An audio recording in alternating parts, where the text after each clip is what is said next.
You ask me what is currently the state of art to implement personalized medicine in clinics, and I can say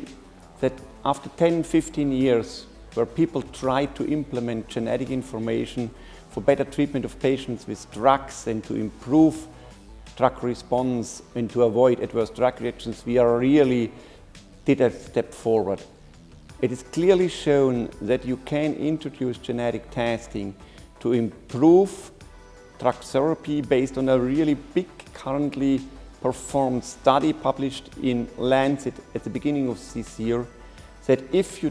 really test patients for genetic targets related to drugs, you can avoid adverse drug reactions in about 30%. So this is really, I think, proof of concept that genetic testing, personalized medicine, pharmacogenomics should be used and implemented in clinical practice.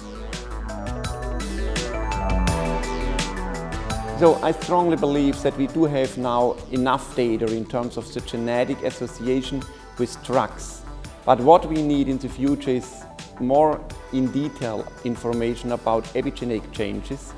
of, for example, drug targets, which are drug metabolizing enzymes. But this is much more complex because you can do a liver biopsy in patients to use information about the expression and function of such kind of targets in human liver. So you need indirect, I think, technologies, and a very promising new technology published in the last 2-3 years is the use of liver-derived extracellular vesicles to show what is the expression based on epigenetic alterations, not only on genetics, and to implement these in research activities in the future.